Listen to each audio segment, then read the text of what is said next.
Moostoos wasn't here in person today, but he and a lawyer did appear over the phone. And the major takeaway is Moostoos is seeking bail, which is notable given the seriousness of the charges against him.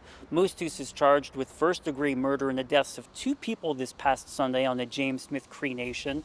He's also accused of attempting to murder a 3rd person who was seriously wounded and taken to hospital. Now, viewers might remember that Moostoos was the subject of a nearly 24-hour manhunt until he was found and arrested by RCMP officers on Monday afternoon. The police at the time had said that he was likely armed and dangerous. Now, as for his bail application, that's going to have to be dealt with by a whole other level of court. Date TBD. In the meantime, Moostoos will stay in custody in Melfort for at least a couple weeks.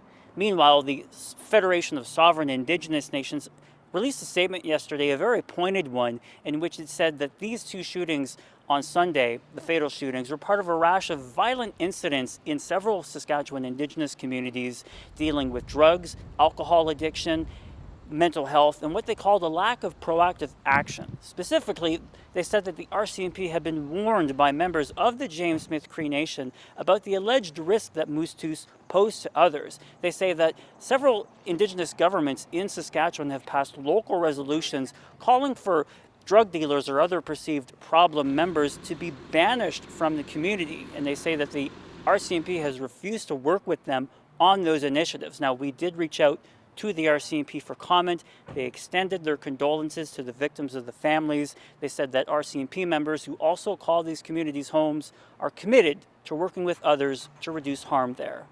Guy Kemville, CBC News, Nipawin.